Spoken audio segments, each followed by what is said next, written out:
So hopefully you remember me. I'm Wendy Baribeau from Holy Family Counseling Center. I am a marriage and family therapist, and I also am a mother of 3. And Tom, do you want to introduce yourself? Yes, I'm unmuting myself right now because our dog is in the background providing commentary. Okay.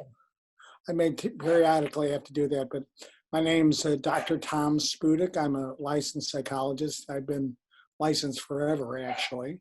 I've been married for 50 years and have 2 children and 4 grandchildren. My children are no longer children, but it's really delightful to be with this group again. It's nice to know that some of the same people are here.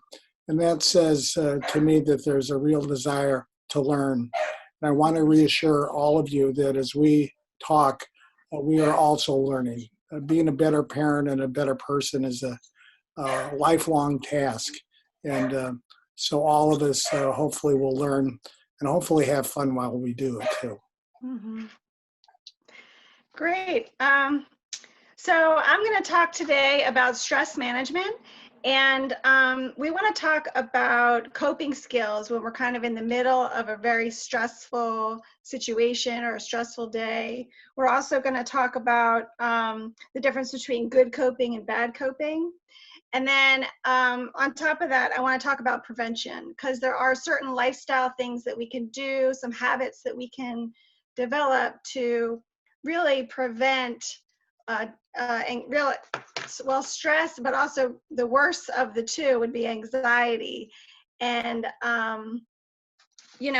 making sure that we are mentally strong, physically strong, and spiritually strong. So before I start, though, I want to ask 3 main questions. And by the way, we loved the comments from last time. It's very hard for us to get a sense of whether you are interested in what we have to say, not interested, bored. So the comments really help us to, we love the feedback. Anything at all that you want to share in the chat box, you should see the button at the bottom. Please do so. We really love that. So there's 3 questions that I want you to kind of think about for today. The first would be, how do I handle stress? What are my current ways in which I manage my own stress? And then the second question would be, how do I want to handle stress in the future? What would I want to basically learn from this class? What would I want to do differently? And it could be something small. And then the third question would be, what is one aspect of self-care that I could implement into my life now? And again, something small. We're thinking baby steps here, but general lifestyle, health, self-care, small things that we can do if we can get into the habit of those good things that can really make a difference for our mental health. So Tom, and by the way, those 3 questions, if you want to share what your thoughts are now, feel free to do so. We're also going to revisit those questions at the end of this talk. So Tom, do you want to talk a little bit more about stress and anxiety and explain the difference between the 2? Yes, I'd be happy to. Again, my dog may be adding comments at certain times, but please bear with us if that's the case. The first thing I want to talk about, and again, Wendy has provided a great introduction to this, is the difference between the words stress and anxiety. Oftentimes we use those interchangeably, but there is, as you pointed out, Wendy, those are really 2 different things. Stress is an event that causes us to, in some ways, adapt or change our behavior. Sometimes in good ways, sometimes in bad ways. But we can't totally avoid stress.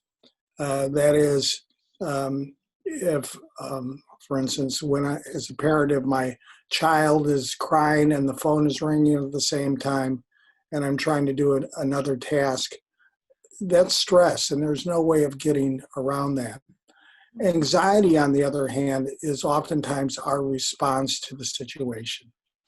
And one of the things that I've learned over the years, both as a person and as a psychologist, is that we often have choices about how we react to the situation or the stress that we don't realize at the time. If we react in the wrong way, we may not be able to really control the amount of anxiety that we have. But if we have a better way of dealing with it, even in very stressful situations, we know that we at least won't make the situation worse. Now that seems kind of like an obvious thing, but it really does make a difference. So when I'm faced with a particular situation, I have a choice of either kind of internally trying to calm myself down a bit by saying, for instance, I literally use this kind of self-talk. Now, Tom, wait a minute, things aren't so bad. Listen to your wife, or listen to who it is that I'm talking to.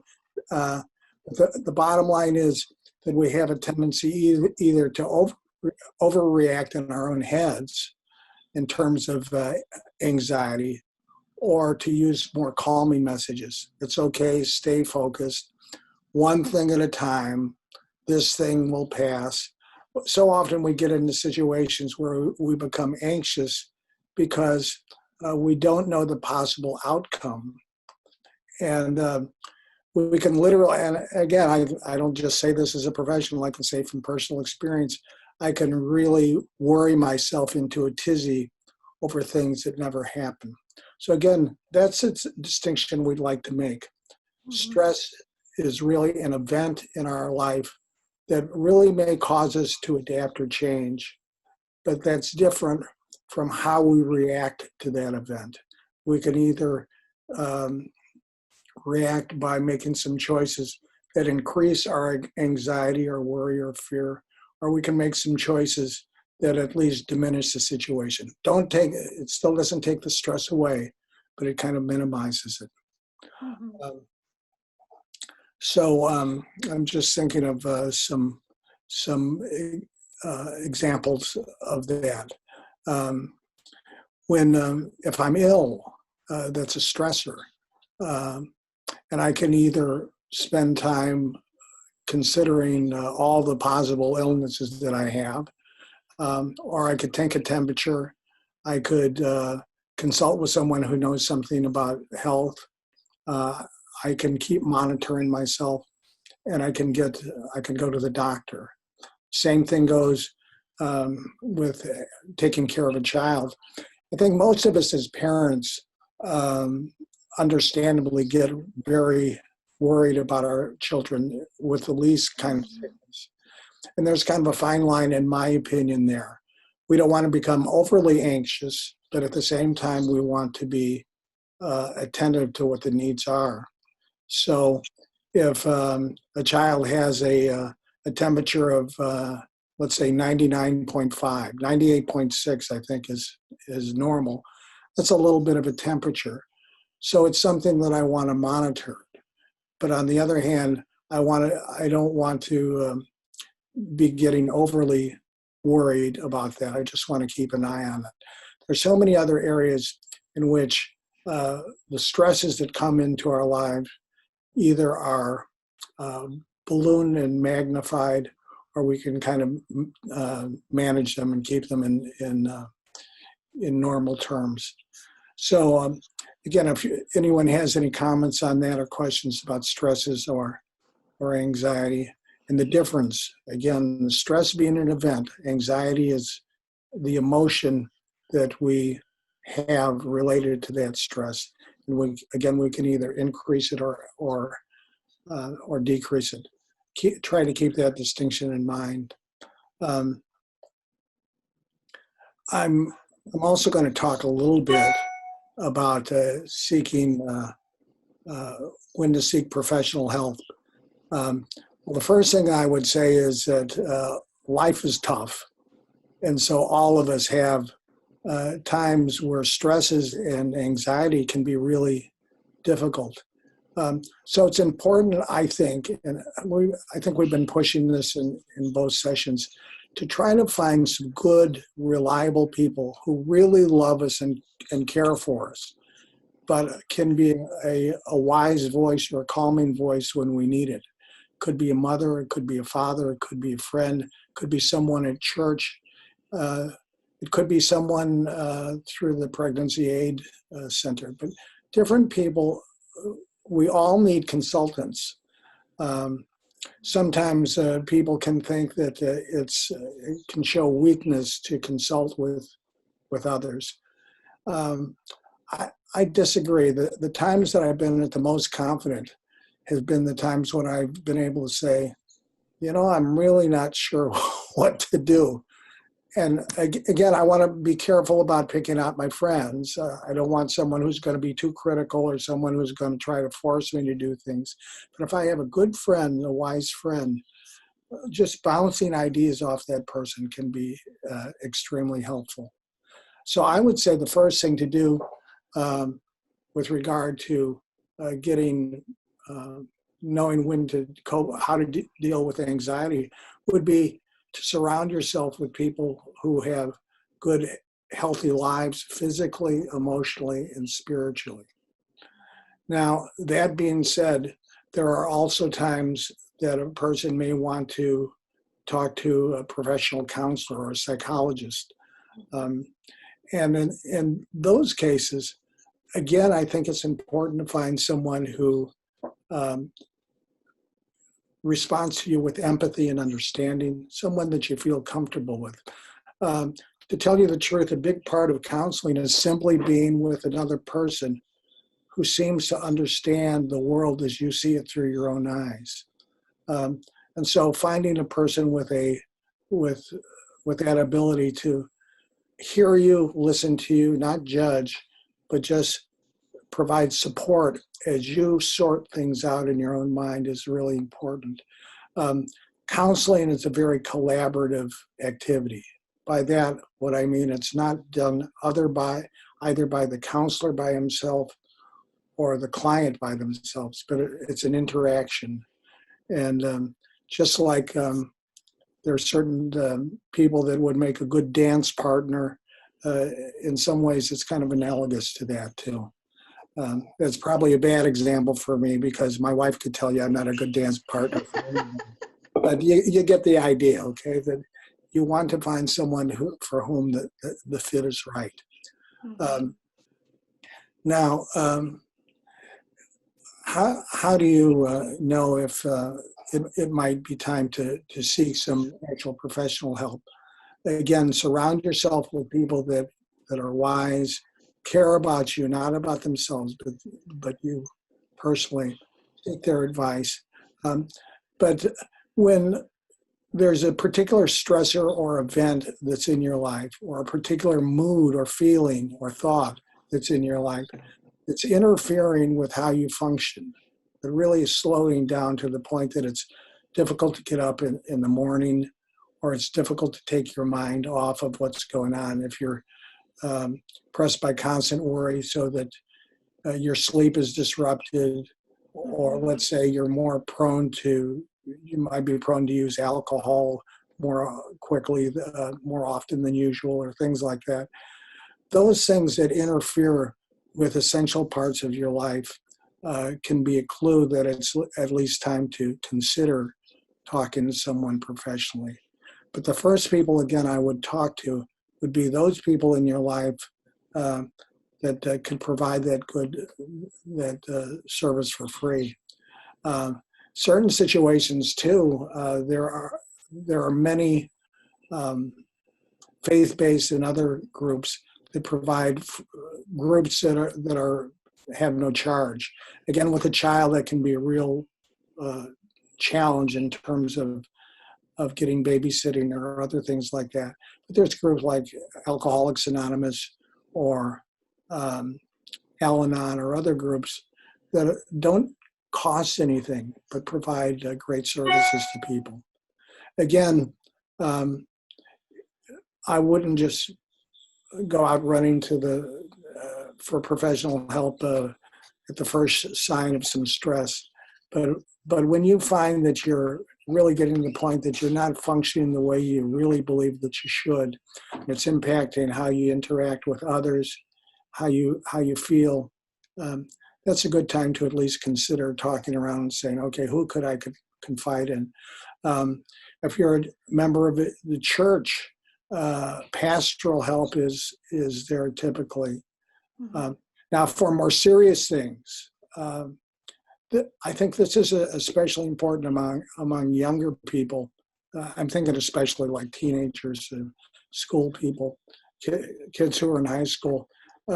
There's certain situations where if you're aware of someone else who is in deep trouble, you would want to try to make sure to encourage them to seek help.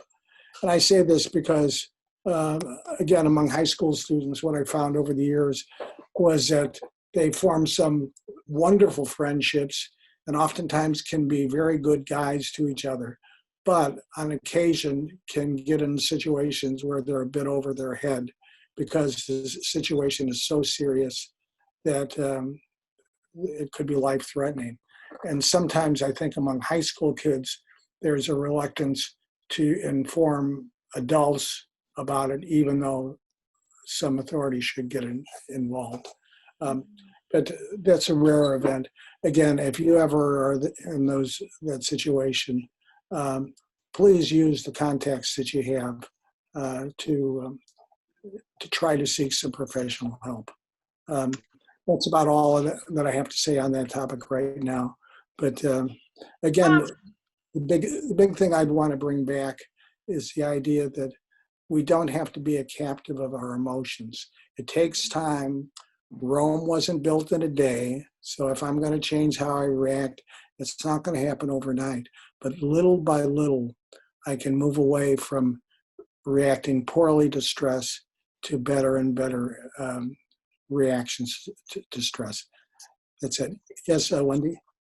I was just going to say that differentiating anxiety, when anxiety becomes overwhelming or the feeling like I really can't control my thoughts are completely out of my control, and when I try to calm myself down, I can't, that would be a sign that you would need professional help. And then also, certainly you mentioned insomnia, that's a sign of anxiety. And these symptoms really get in the way of getting things done, whereas stress can motivate us to get things done and to accomplish tasks. Anxiety inhibits that, and anxiety gets in the way of us really having any level of productivity. So, and also don't think that therapy is like a punishment. Sometimes therapy can be really enjoyable, like sometimes even fun. Someone is there to listen to stories that are meaningful to you and important to you, and just talking through those childhood events or other events in your life where God really showed up or loved ones really showed up. Those experiences in counseling can be very enjoyable. That's all. Go ahead, Tom. No, that was exactly right.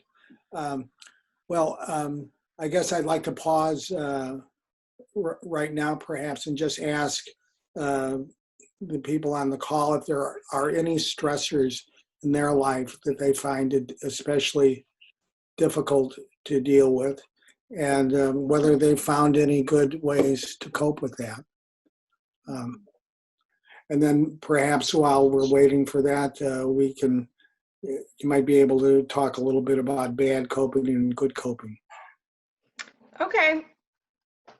So we all have coping skills, and we used to teach good coping skills, but we realized that most of us have found ways in just the natural courses of living that we do cope. And some of those can be very helpful for our ability to achieve our goals in life, and others really get in the way of us achieving our goals. So we classify that as good coping and bad coping. Bad coping would be, anger would probably be number one. Of course, it feels good when you're stressed to yell and scream. In the short term, that might make us feel good, but in the long term, we're doing damage to relationships with the people that are around us. Another would be kind of an irritable mood. That's a common thing that we see with people who struggle with anxiety, that maybe family members would say, you seem really crabby or irritable, or, you woke up on the wrong side of the bed today. So some symptoms like that might come up.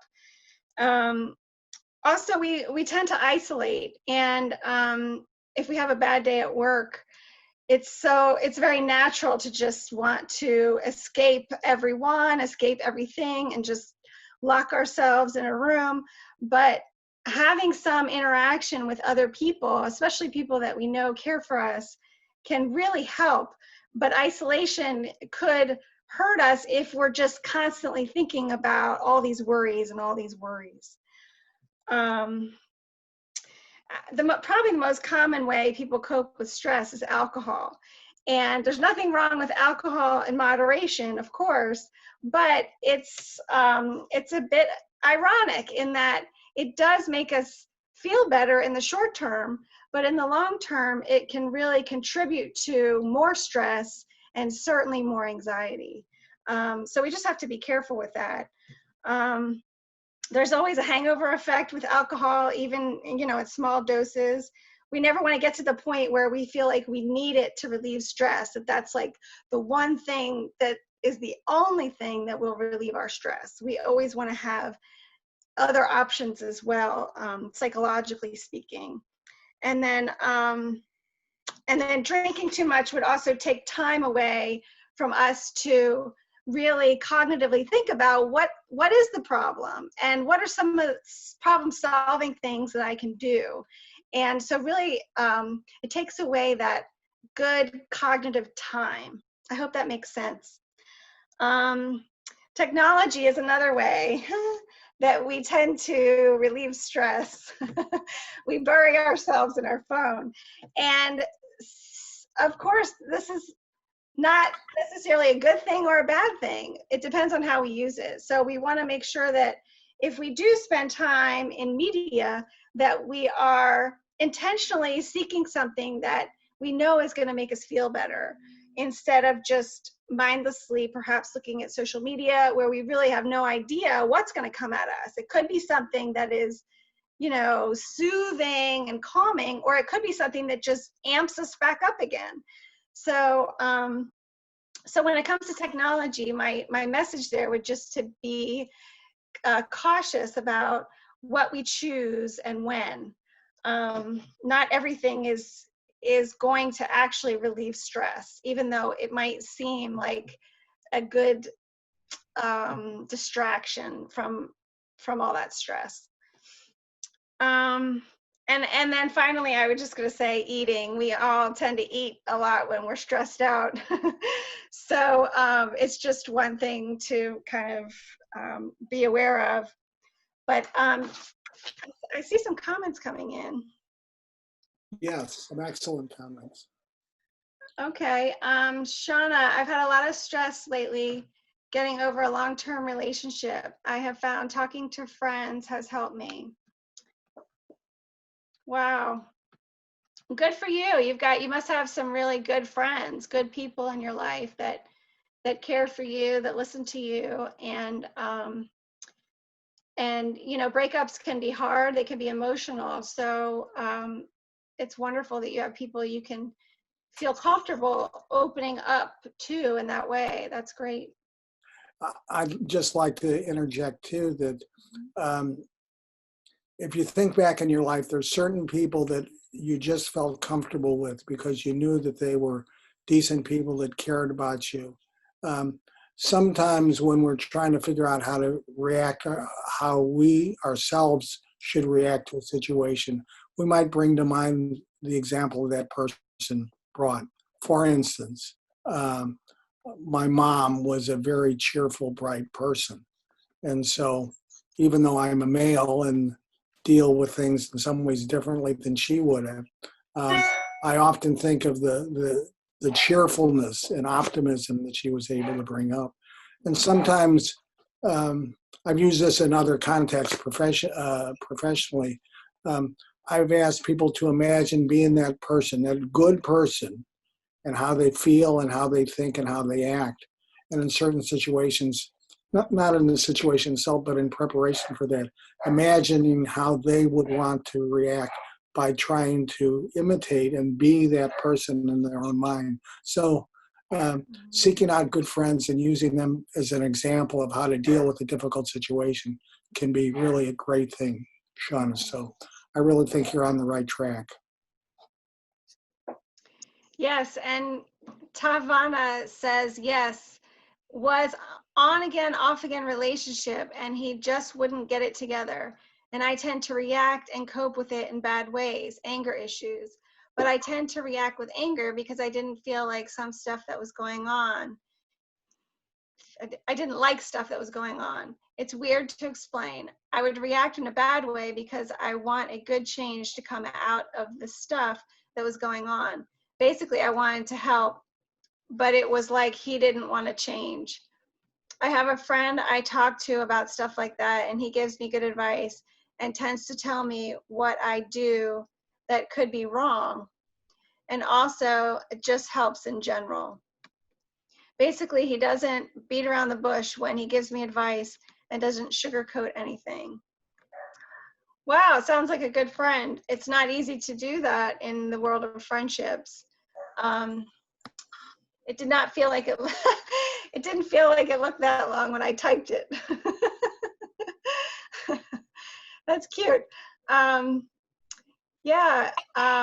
Relationships are tough. They're super emotional and they can be super stressful at times. And it sounds like you both have friends that have helped you cope, which is a wonderful, I would call that definitely good coping.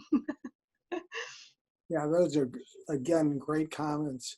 I want to use, first of all, I can see people are really considering these issues with a lot of thought, and that's really what we're all about here. So it's delightful to see that. I wanted to use an old-fashioned term. I'm not so sure how widely it's used anymore, but the word is character. That when I do choose my friends, I want to choose people that I know that I can trust. And I have to personally be aware of that all the time. If I engage in gossip about other people or negative comments or whatever, other people will look at me and say, if they're smart, Tom is saying this about somebody else. I wonder what he's saying about me when I'm not around. So character means how a person acts when nobody is watching. Character means that the person is someone that you can trust. And so, in my opinion, when you choose friendships or possible partners, a marriage partner most especially, character becomes really important. You want someone that you can rely on, and you know that the person will act responsibly and honestly, even when no one else is watching. And that's why we need to be observant of our surroundings. But again, friendship can be one of the greatest gifts that anyone can get. Mm-hmm. A true friend, that is. Mm-hmm. Absolutely. Amen. So you might be wondering, what are some good coping mechanisms? When I'm feeling stressed out, what are some things that I can do differently or maybe do a little bit better? And probably the number one thing is deep breathing. And it sounds silly, but just to breathe, but it really works. When we're anxious, our body goes into fight or flight mode. And one of this physical effects is shortness of breath. So we don't even recognize that we're doing it, but we have this very short, shallow breaths that doesn't help with us being able to think the way that we should be able to think. So just taking those deep breaths. I'd like you to practice with me now for just a moment. Really feel it into your lungs.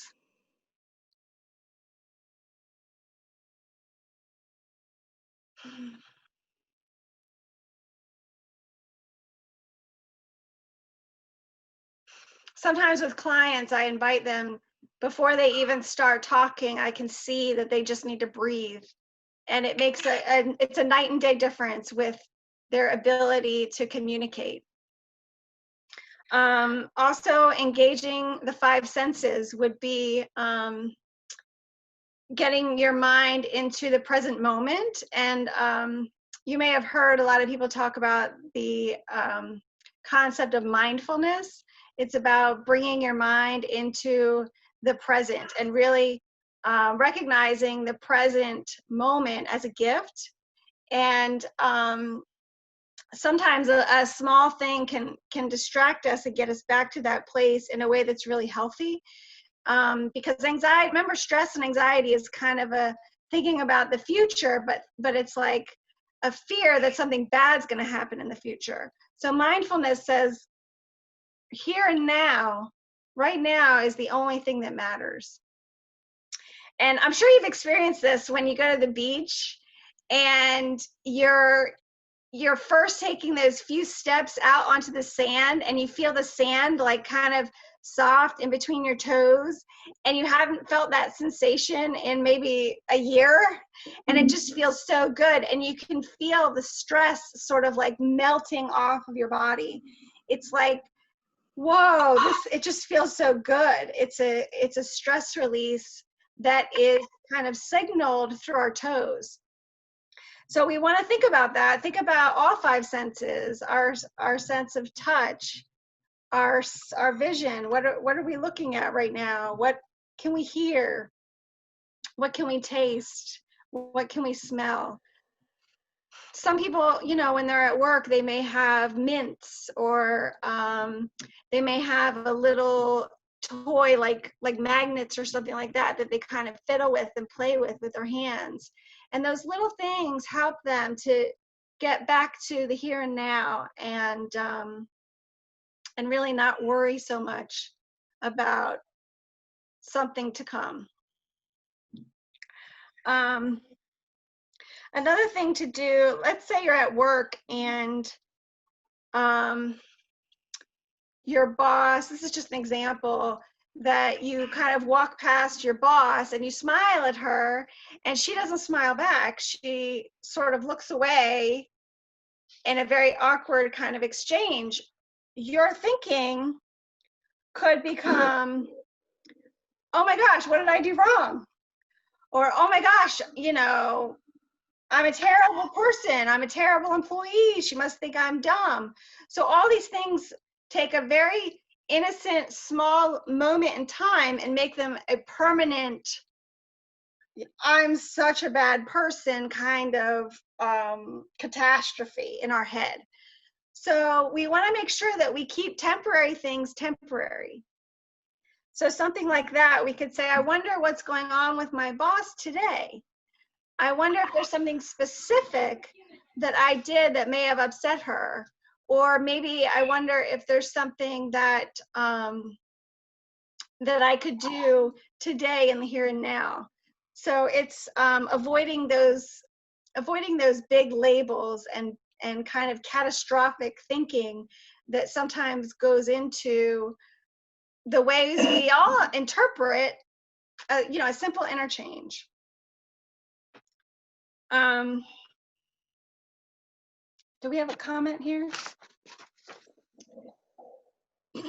Shauna said, I also waited for my boyfriend to change, but he never did. And although I knew I should move on, I couldn't until he finally broke it off. And I still would like to go back, even though that would be wrong. Oh, I'm so sorry, sweetie. That's hard.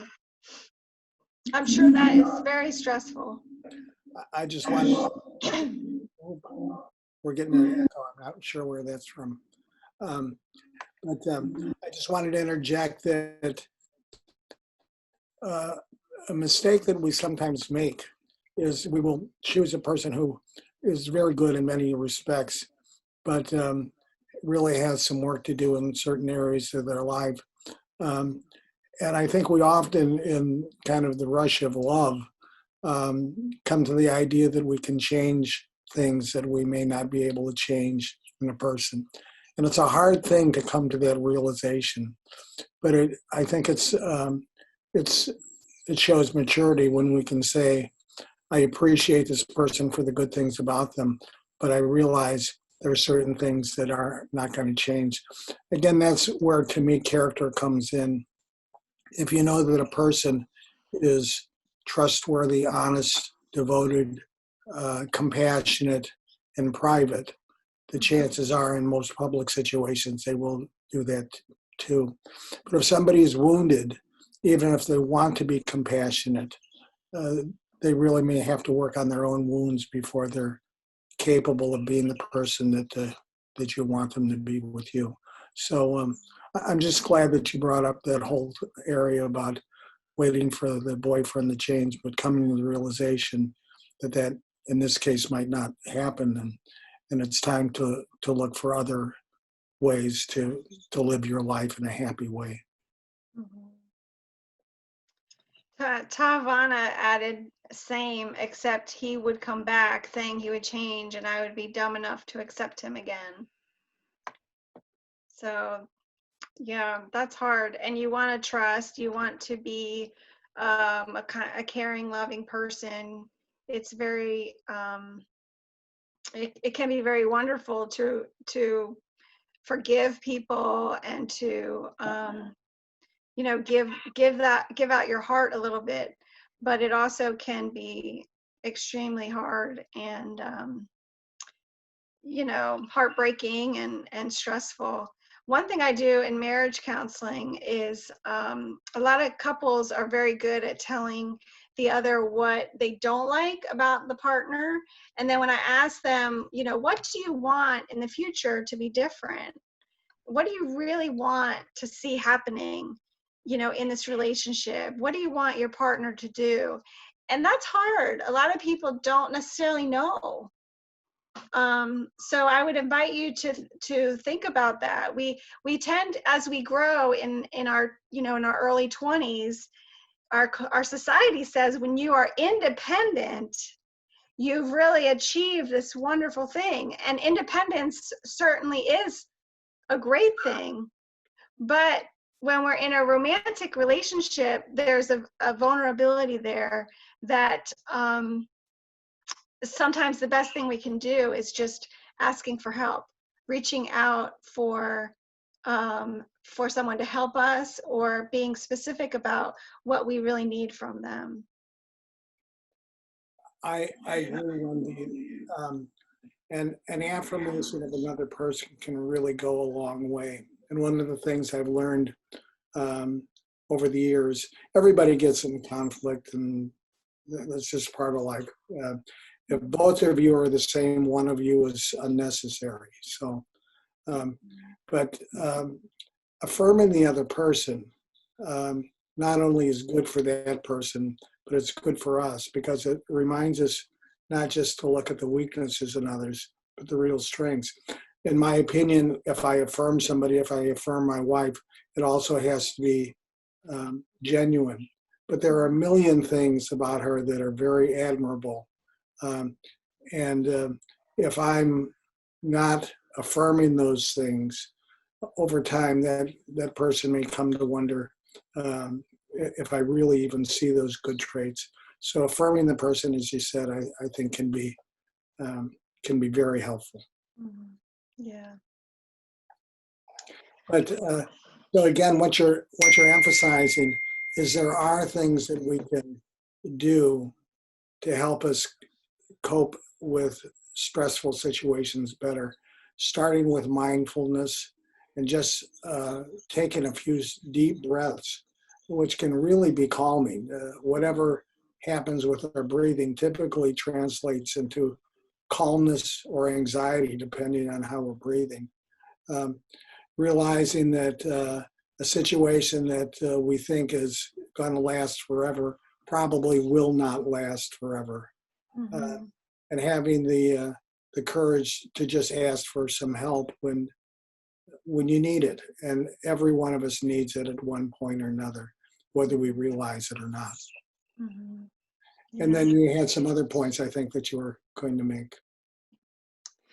Yeah, so sometimes we're stressed out about maybe at work something that we don't really have knowledge about. So I would encourage you to, take classes or read up on something. Just having a little bit of extra knowledge can go a long way in building up your own confidence in handling that stress. Technology use, we mentioned that before. Being careful about ways in which you choose to use technology. And then sometimes multitasking, as moms, we kind of have to multitask. It's part of the job. And yet it's also easy to feel overwhelmed. And sometimes we have to recognize that certain things do need to take a priority and other things can wait. And sometimes just that can alleviate some of our stress, that, you know what, I can only do one thing at a time so that I don't feel so overwhelmed. So one of the keys about what we've been talking about so far is being aware of what state we're in at any given time. It goes back to the earlier point that we made about the difference between stress and anxiety. Remember, calm or anxiety is the feeling that's in response to the event or the stress. So we sometimes will tell ourselves, well, of course I really got anxious or angry because so-and-so said something. And temporarily we're forgetting that we have a choice in terms of how we respond. Sometimes the feelings are so overwhelming that I may feel like I have no choice at all. But as we grow as people and as parents, we begin to realize we always have a choice. But it really takes some practice to get to the point that we realize, now, wait a minute, I don't have to react so angrily or irritably or run off to a different relationship or drink or do drugs to cope. I do have some better choices. I'm just not accustomed to it.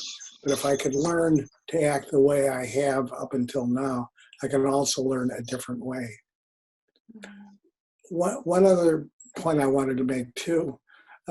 Some years ago, I did a lot of work in the correctional system with gentlemen who were incarcerated, and I very, very much enjoyed that work. I found a lot of really decent people who, for one reason or another, were in that situation. But one of the things we used to talk about was mindfulness. And what I did was encourage people when they were making a decision to try to distinguish what state of mind they were in. Now with mindfulness, there's basically three kinds of mental states. One is the emotional mind. And what that means is I'm totally deciding what to do totally on my emotion. So if I'm angry, that's the way I'm acting. If I'm in despair, I'm very sad and immobile. If I'm afraid, I'm showing that in some way or another. So if I'm in the emotional mind, my emotions are totally deciding what I'm going to do. That's not good, because if I'm only reacting emotionally, I'm likely to make some really bad decisions. Now, sometimes people turn off their emotions and go into what they call the rational mind. And that's almost like being a robot. You have no feelings at all. You have no caring at all for another person or for yourself. Well, that's not healthy either, because emotions are good. It's just when they're excessive at a given time that it's a problem. So what we talked about was trying to function or make decisions in the wise mind, which means there's a balance between my emotions and my thoughts. So on the one hand, I'm thinking rationally, but on the other hand, I'm not just thinking rationally, I'm also thinking with my heart. So that, I would say, is the goal that we want to have. When we make especially a major decision, we want it to be not without feeling, but also not without thought too. We want a wise decision. The wise mind kind of balances those things. Wendy, I think that's really what you've been getting at, that we don't want to react impulsively or thoughtlessly or totally emotionally. And there are some things that we can do to put us in a better state of mind so that when we actually are making a decision, it's well grounded in good thought and logic, but with a heart as well. Mm-hmm. Yes, thank you, Tom. Absolutely.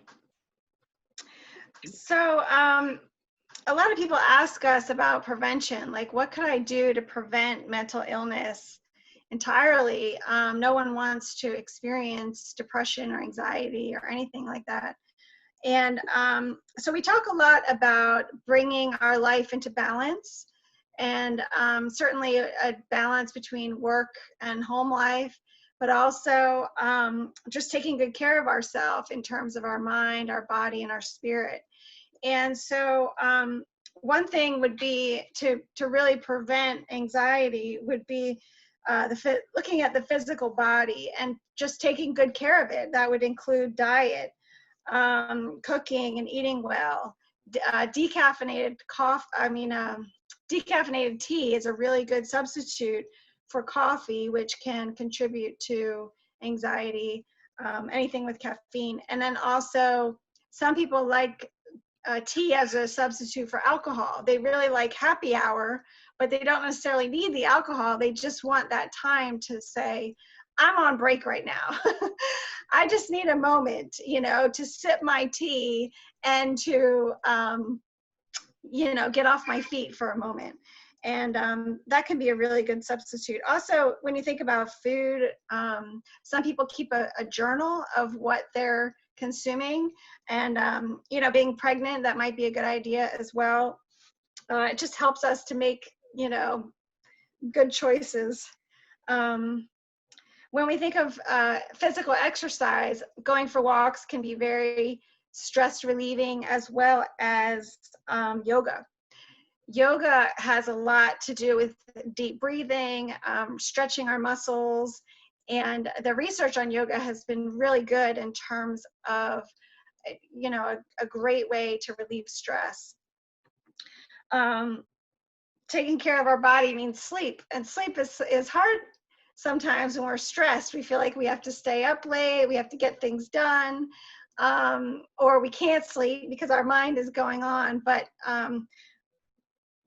really trying to make sleep habitual, that you go to bed at the same time every day, you wake up at the same time, and taking screens out of the bedroom. The LED light from the cell phone or from a computer can trick your brain into thinking that it's daytime when it's really nighttime, and that delays our ability to fall asleep. Wendy, there's something I'd like to add to that as well, which is that children tend to thrive on regular schedules. So when mom or dad keep on a regular schedule, it not only is good for them, but it's good for their children as well.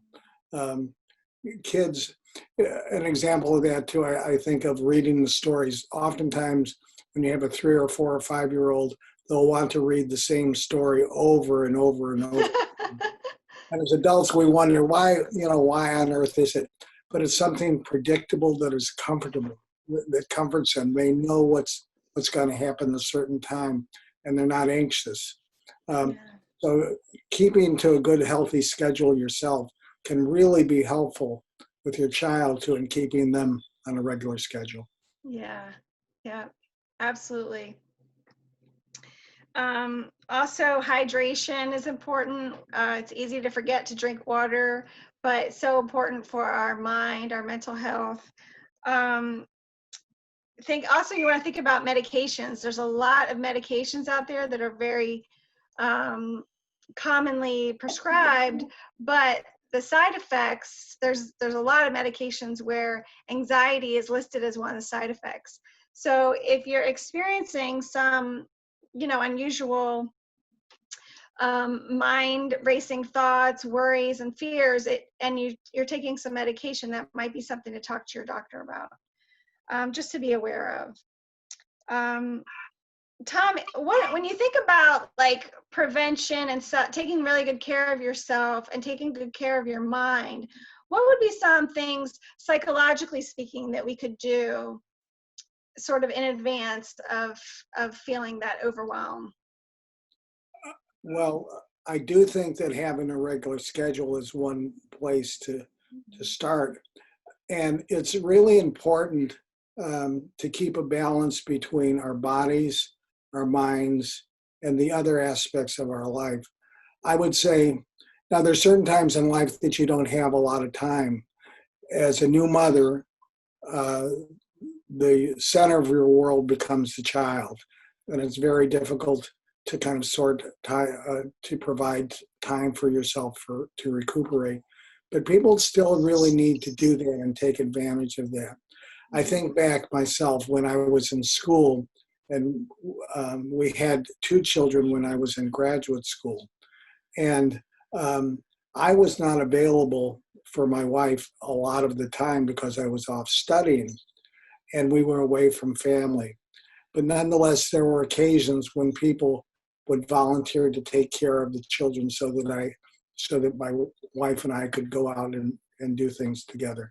Or certain times, she was a member of a group, Mother's Morning Out. And that support group was very, very helpful.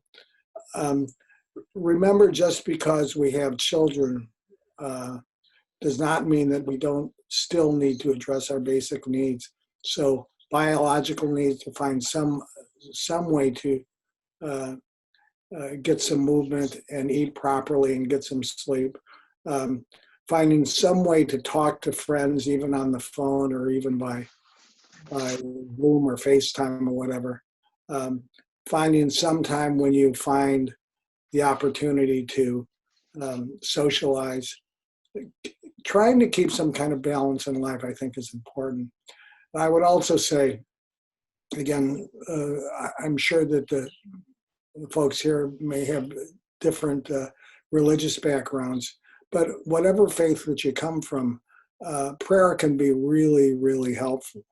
Sometimes when there's no one around, I think we all have to kind of look to the sky and say, God, I don't know how to deal with this, and please give me support because I need it. So again, to answer your question, I hope I am, we need to have a balance in our life, even though in this part of life, having a child is going to put limitations on certain aspects of it. We can still try to do what we can to take care of ourselves. And if we do that, I think we're also very much taking care of our children. Mm-hmm. Absolutely. Yeah, so the next thing I was going to say would be the social aspect of our life, like kind of taking good care of that. And we've seen some hurt. In the comments, Betsy said it's hard to trust someone again after you've been hurt by their words, especially family. I'd And like to comment on that. Yeah. Tavana said, or if they constantly say the same thing and their actions just don't ever match what they're saying. So taking good care of our social life, our friends, our family, all the people that are sort of in our world can be tricky. And I would say number one, make sure you choose a romantic partner that treats you the way you deserve to be treated. Number one, it sounds like, you all recognize that there were some flaws in the past, and really, I hope that you wouldn't settle for someone that doesn't treat you the way that you deserve to be treated. And also, just spending time with people that can help you achieve your goals, that if you can share, your long-term goals and your vision for your life, and the people that you associate with, you want them to support that and to help you and to encourage you. And we all need that in our life. Everybody needs that in our life, friends, family, partnership, and being able to connect with people on a deep level, in opening up, sharing things that are, maybe hard to share, and then having that reciprocated, having someone open up to you. Developing those kind of deep connections with people can really be a wonderful buffer against the stresses of everyday life, the stresses that we all have. Knowing that someone is there and has your back and is willing to help you if you need it, if you ask. Some of us tend to be kind of introverted, and it's myself, myself included. So I sort of, in relationships, I had to learn how to practice being assertive, but also being respectful. I would just keep quiet, and then I would get angry and just blow my top, and that didn't help, my situation. So I had to learn how to speak up, but always be respectful in the words that I chose. And then for people who are more extroverted, they have to practice thinking before they speak. Sometimes they just kind of think out loud and everything comes out, and it's usually very fun. They're fun to be with. But that would be something to kind of practice, just thinking before you speak, if you're kind of naturally like that. Another thing when you think about socializing would be spending time with the people that we care about, the people we love in media, and just watching TV together, or reading a book together can be really fun, and just give you something to talk about and reflect on that might be different from whatever you're stressed about.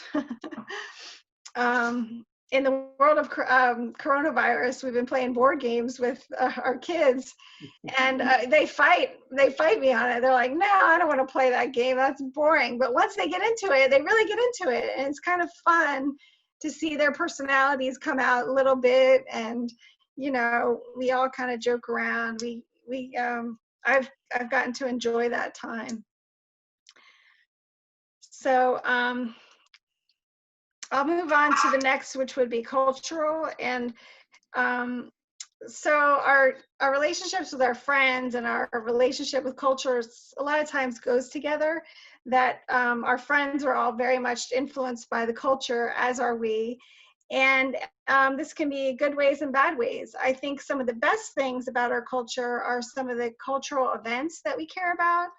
Like, for example, you may have a Memorial Day is coming up, so you may have like, oh, I'd like to have a picnic with my family, and kind of envisioning how you would want that to go, and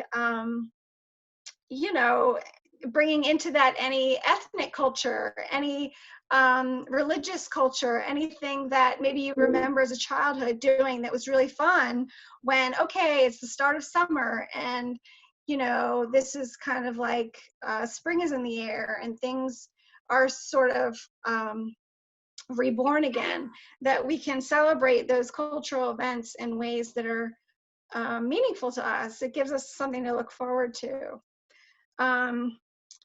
We have to think about the popular culture too, and the media, and how much we take in from that, and the messages, like the ads and all the messaging that comes through modern media. Some of it's great and some of it's really not great. Some of it is contradictory to our value system, our belief system, or maybe it's just, very disrespectful toward God. So just being cautious there about the popular culture, the way it swirls around us. And then music is a wonderful cultural phenomenon, and some music can be really inspirational and uplifting. It can definitely calm us, and when we're stressed out. It's interesting with mothers, our natural response when we are taking care of a baby is we burp our baby, we tap them on the back. And when they're infants, we need to do that. They have to get the air out. But as they age, mothers tend to tap out of habit, and it becomes kind of like a soothing thing. This tapping, tap is a rhythm, and it can really help us to release some of that stress. Sometimes if we walk and we have music on at the same time and we walk to the beat, it's like we get back into that rhythm, and that can bring us down a level.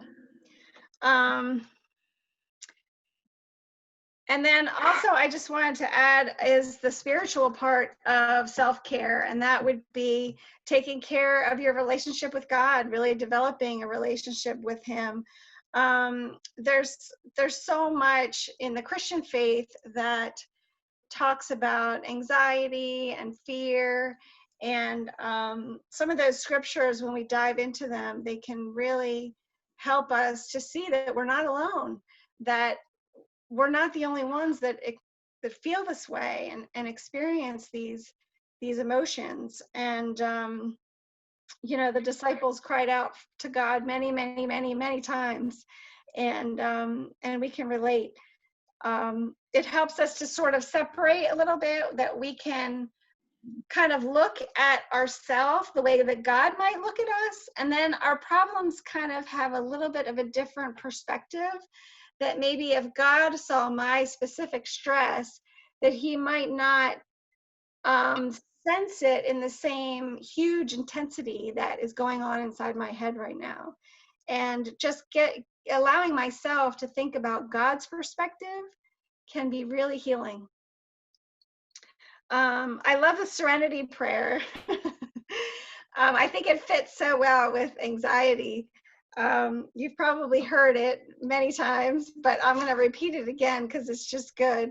It's God, grant me the serenity to accept the things that I cannot change, the courage to change the things that I can, and the wisdom to know the difference. That's one that I like. I would encourage you to find words that are meaningful to you, whether they're quotes from famous people, whether it's scripture, whether it's something from the saints, anything that's meaningful to you, to sort of have those words out in places where you can see them, and ideally look at them when you're feeling stressed and overwhelmed. And finally, I'll just say a gratitude journal can help too. Prayers and especially prayers of gratitude can really help to shift our thinking in healthy ways, especially in stress relief. And gratitude is sort of like a pathway to lots of other virtues in our life, and just being grateful for the gifts that God has given to us, the people in our life, the skills that we have, the graces that He's already given to us. To have that sense of gratitude can really go a long way. Tom, do you have anything to add to that? Well, with regard to gratitude, we often think about it as a gift to someone else, but it's actually also a gift to us. So if you think about it, it's very difficult to be both grateful and angry at the same time. The two things are incompatible. And so gratitude reminds us, even if we don't have a lot, that we have some blessings in our life. And it keeps us going in a positive direction rather than a negative direction. So gratitude can be tremendously helpful. But and I think we've all had experiences when things are low, we have a hard time thinking about those things to be grateful for. So sometimes it can be helpful literally to make out a list. They will oftentimes be things that we take for granted. But a good friend who, just gave words of encouragement, or a teacher, or a parent, or a boss, or for the scriptures. I mean, you were saying before, there's certain times when I'm down that I will bring a particular scripture to mind. There's been some illness in the family recently. And so if I remind myself, be not afraid, and I remind myself that I'm not alone, that God is there to comfort me and help me, that can be very helpful. But again, that whole concept of gratitude, I'd never underestimate it. It's very powerful. A second thing that I thought I'd just mention, very different topic, but you mentioned board games. As a kid, especially as the kids get older, I would say that's a great way to engage children. Kids love to play games. They love to play when they're young, Chutes and Ladders, or Parcheesi, or all kinds of things. With my grandchildren, I love to play chess with them. And the reason that they like it is I lose every time.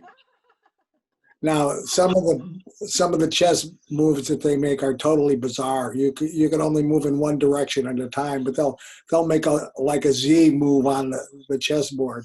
But each time I'll club myself in the head and, oh my goodness, you beat me again.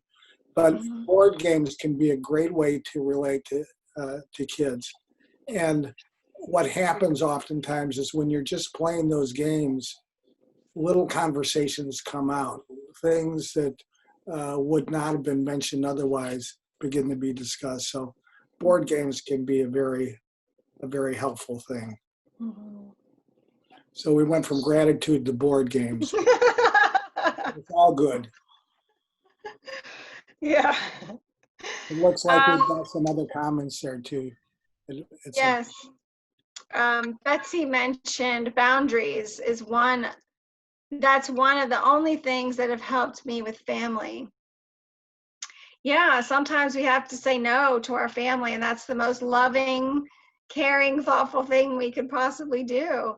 To set that boundary, set limits about, how much help we're going to provide, how much help we'll take in.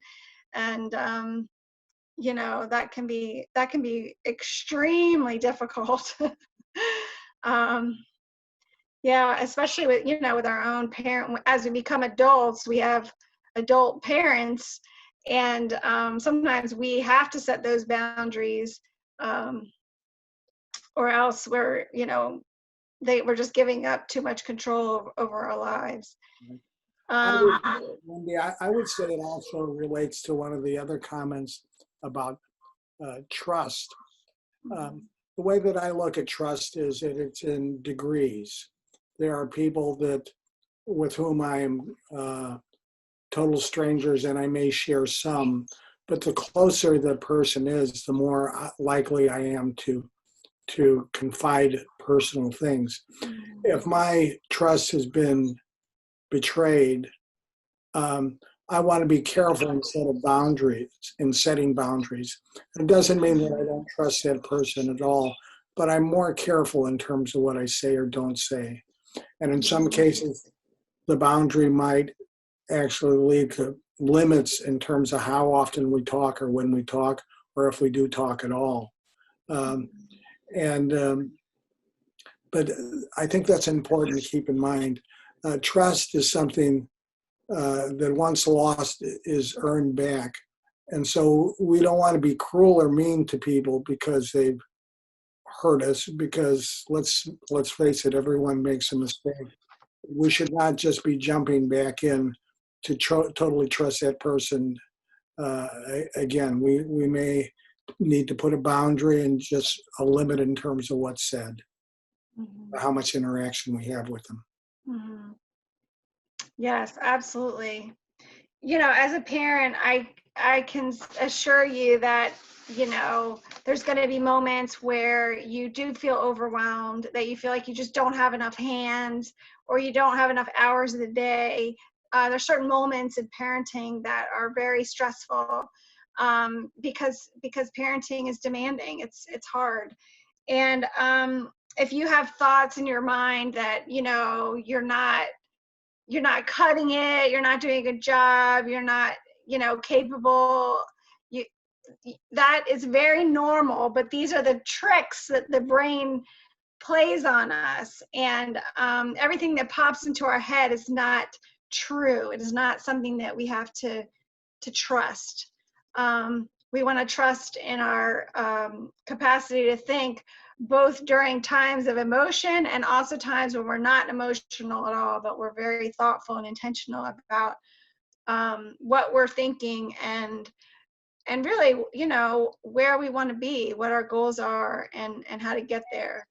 So in terms of stress, I hope that you all have been able to think about, some coping skills that may be fit for you, something that you would like to try. And then self-care, that taking good care of yourself is not selfish. Some moms, feel that way, that they don't have any time to take care of themselves. But taking good care of yourself, the right way is the best thing you can do for your child as well. And so we mentioned a lot of different things here. I kind of was all over the place and lots of different ideas. And it's not like one size fits all, but I hope that you all have been able to, maybe extract something that would work for you. And just think baby steps, small steps in moving towards our goals can really be monumental over time. And it's so good for you and for your baby and for everyone to do those things, to take that time for yourself. Anything you want to add, Tom? Well, just to kind of reiterate a few of the points that you made. First thing is, again, what a pleasure it is to be in this group, because the future is right here, and it impacts everyone. The people who are here on this call are the people who will design the world as I get older, and so the fact that you're here and engaged is just tremendously encouraging. So I hope as we share our insights, our appreciation to you, to wanting to be the best parents you possibly can. Another thing I'd like to mention, again, that Wendy was getting at, is that Rome wasn't built in a day. And so we have to work over time, probably throughout our own lives, to get better and better at dealing with stresses, learning to control our anxiety and cope better. But so try not to be too impatient with yourself. Sometimes change that we think should happen overnight takes years and years. But the fact is, if you keep at it for years and years, I guarantee you'll never regret it. So don't be discouraged if it takes a long time to develop. Then the other thing is, try to remember while you're getting to be a better parent to also be good to yourself. So you want to take care of yourself physically. You want to take care of yourself emotionally or psychologically. If you're one of these people that gets into putting yourself down to excess, don't let yourself do that. Remember that you are a worthy, worthwhile child of God, and it's important. You wouldn't put your friends down. You wouldn't be mean to those people. Don't be mean to yourself either, because it's just not fair. Yeah. Think in terms of who you socialize with and realize how important that is. Invest some time in activities that are helpful for you and your family. And don't neglect your spiritual life. It provides comfort and compassion and solace when really no one else is present, and yet it's tremendously important. Mm-hmm. So I wonder if there are any other questions that people have. Yeah, feel free, everybody, to put any other questions that you may have in the comment box. In the beginning, I started off by asking, how do I handle stress? How do I want to handle stress in the future? And what can I do to take better care of myself every day? And that would be baby steps. So you can answer those questions if you'd like to, or you can really put any comments or other questions that you'd like in the chat box, anything that maybe we could offer some help. It sounds like, Tom, there's some stress related to romantic relationships that has been, that has been weighing heavily. That seemed to be a common thread here today. Do you have any other thoughts about that, Tom? Yeah, just in a sense, how healthy it is for all of us to want to be loved. And so that's a very good thing. But sometimes it's easy for us to kind of, because we do so much want to be loved, to be perhaps more trusting than we should. Very often, again, it's nice to have men and women on this, me being representing the male side of it. But when I think at times men and women have a different understanding of the same activity. Women by and large want to be loved and cared for and treasured. And men by and large want that as well. But they don't totally understand how the world looks through female eyes. I joke about it, but my wife's name is Linda. And I like to say that I've been in the University of Linda for 50 years. And the reason I say that is it's taken me that long to learn to see things at least somewhat through my wife's eyes. So men, for instance, in the romantic area or in the sexual area, may sometimes be detached from the act, because male sexuality, for instance, is such that they can find it pleasurable or meaningful without any intent to stay with that person. And that's not what women want. I don't want to be stereotypical, but very, very few women want to be loved and then cast aside. And that's why I think people need to be very careful in terms of how they share themselves emotionally and physically.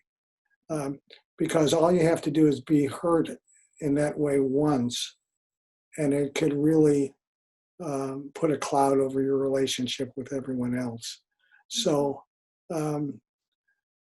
relationships are difficult, but I would say women in particular, they need to treasure and honor their own worthiness and make sure that they do not allow themselves to be used physically or emotionally out of a desire to be loved. Again, we all want that, but if we're not careful about setting some boundaries and limits, we could get in real trouble. And by and large, I will say, I think the best men respect that. A woman who respects herself is also by and large going to get respect from the male. But if, it goes for any of us, if I don't appear to respect myself, it's unlikely that others will respect me. So, but that being said, we all want love. And it's, one phrase I heard years ago was that fits is, if love is blind, sex is the blindfold. So, but you could say romance is the same thing. We get so romantic that we sometimes create an image of the person that's totally divorced from reality, but it's really what I want. And so if I'm not discerning, if I don't use my wise mind, if I just use my emotional mind, I may get in trouble. And likewise, if I use my logical mind and turn off all emotion, we don't want to do that either. I mean, we are creatures who were built for love, but we're built for a healthy, compassionate love. Matthew Kelly, as you probably know, has said the purpose of dating and marriage is to help make us the best versions of ourselves. And so any partner that you select, ultimately you should be able to say, that person has made me a better person. And I'm quite fortunate in terms of being able to say that without a question at all, that I'm a much better person as a result of many years of marriage. Amen. That's wonderful. Yeah, I like what you said about men and women experience, an emotional connection differently and a physical connection differently. And I think those differences, which some of them are very biological, can cause a lot of hurt. That's right. And people need to be aware that women in particular, that there's so much misinformation passed out among men. I mean, really, the totally opposite impression of, in my opinion, what women want in terms of love and relationship is sometimes disseminated among men because they just don't know. I mean, either they haven't listened to their sisters or they haven't listened to other people who could tell them. But oftentimes guys have a very distorted idea of what a healthy romantic relationship is like. And I think it's up to the men to straighten, it's up to the women to straighten them out. Amen. Shauna made a comment. Thank you for the valuable coping skills, especially the deep breathing to make logical decisions. Yeah. So I don't think we have any other questions at this point. So I guess we probably need to sign off. All right. Well, thank y'all again. Your sessions are always so full of information, and my students are definitely participating and getting a lot out of it. I love the interaction, guys. I really, really appreciate it. And based on your responses, you're not doing it just for the diapers. You're actually getting information from these sessions. So thank you again, Wendy and Tom, for loving on our students. I know we'll see you again because we have a few more classes with you. So thank you so much to my students, my babies. I love you. You are worthy. I hope everybody has a great weekend. And thank you again for spending your Thursday evening with me. Bye. Thank you all. Thank you again. You are the future.